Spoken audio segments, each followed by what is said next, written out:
একটা মেয়ে ধর্ষিতা হয়েছে, এজন্য ইসলাম দিয়ে যদি আইন কায়েম করা হয় 24 ঘন্টার আলটিমেটামে সব বিচার হয়ে যাবে, যেরকম ঠিক কিনা? আর কোন ধর্ষক বাংলার জমিনে জন্মাতো না, চিল্লায় বলো ঠিক কিনা? ইসলাম বলে চোরের হাত কেটে দাও, জেনা ব্যভিচার করলে ডেথ পেনাল্টি। সৌদি আরবে হেড অফ করে, গলা কেটে ফেলে। বাংলাদেশেও যদি এটা করা যেত, খবর হয়ে যেত। আর কোন ধর্ষক বাংলার জমিনে জন্মাতো না, চিল্লায় বলো ঠিক কিনা? চুরি করলে হাত কাটো, কথাটা কার? السارق والسارقة فاقطعوا أيديهما جزاء بما كسبا نكالا من الله والله عزيز حكيم. If anyone steal something very precious from the society, the government should cut down his right hand. দামি কিছু চুরি করলে, এটা সাক্ষীর দ্বারা সাব্যস্ত হলে গভর্নমেন্টের উচিত তার ডান হাতটা এক কোপ মেরে কেটে দেয়া। কার কথা? বানু মাখজুমিয়া গোত্রের এক মেয়ে মদিনাতে চুরিতে ধরা পড়ল। অনেক বড় ফ্যামিলির, ডিগনিফাইড শিল্পপতির মেয়ে। সাহাবারা বলল, এই মেয়ের হাত যদি বিশ্বনবী মদিনায় কেটে দেয়, মদিনাতে তো মারামারি লেগে যাবে।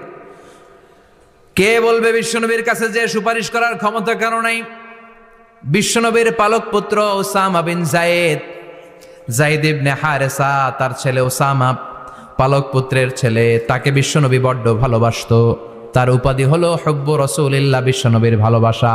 সবাই বলল, ওসামা, আমরা যে বলতে পারবো না, তুই যে নবীরে সুপারিশ কর। ও নবী, যদিও চুরি করেছে মেয়েটা, সাব্যস্ত হয়েছে, কিন্তু আপনি মাফ করে দেন, হাত কেটে দিয়েন না। ওসামা যে বলে, নবী হাত কেটে দিয়েন না। বিশ্বনবীর চেহারাটা আগুনের গোলার মতো লাল হয়ে গেল। বিশ্বনবী বললেন, ওসামা, এটা আল্লাহর আইন, সুপারিশ করার সাহস তোর বুকের ভিতরে দিল কে? কে দিয়েছে স্পর্ধা? লাউ আন্না ফাতিমাতা বিনতে মুহাম্মদ সারাকাত লাকাতা মুহাম্মাদুন ইয়াদাহা। এই মেয়ে তো দূরের কথা, আমার কলিজার টুকরা, নয়নের পুটুলি, জান্নাতি নারীদের সর্দারানী আমার মেয়ে ফাতেমাও যদি চুরিতে ধরা পড়ে, আমি তলোয়ারটা বের করে ফাতেমার হাত কেটে দিতে 1 সেকেন্ডও দেরি করব না। কারণ আইনটা কার? চিল্লায় বলেন কার? এজন্য বাংলাদেশে চুরি চামারি আসার নাই, হাজার হাজার কোটি টাকা উধাও হয়ে যায়, আছে না নাই? যারা এই চুরি করবে হাত কেটে দেয়া হবে। বাইতুল মুকাররমের স্কয়ারের সামনে হাত কেটে দেয়া হবে। আর প্রতিটা চ্যানেল লাইভ ব্রডকাস্ট করবে, এটা সরাসরি সম্প্রচার। আমরা সবাই দেখবো কেমনে চোরদের হাত কাটে। এই নিয়ম যদি করে দেয়, দেশে আর চোর খুঁজে পাওয়া যাবে? কথা কন। তবে এই চোর লাউ চোর, ডাইল চোর, মুরগি চোর না, যারা 1000 কোটি টাকা মেরে দেয়।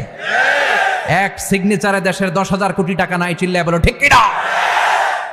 এই চোরদের বিচার যদি করা যেত, তাহলে এই দেশে আর দুর্নীতি থাকতো না। দুর্নীতি দমন কমিশনের দরকার হতো না।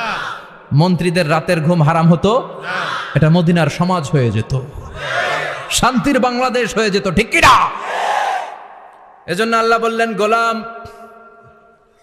এই জমিনের ভেতরে চুরি করলে হাত কেটে দিবা, জিনা ব্যভিচার করলে ডেথ পেনাল্টি, ক্যাপিটাল পানিশমেন্ট, মৃত্যুদণ্ড, সর্বোচ্চ শাস্তি, ঠিক কিনা?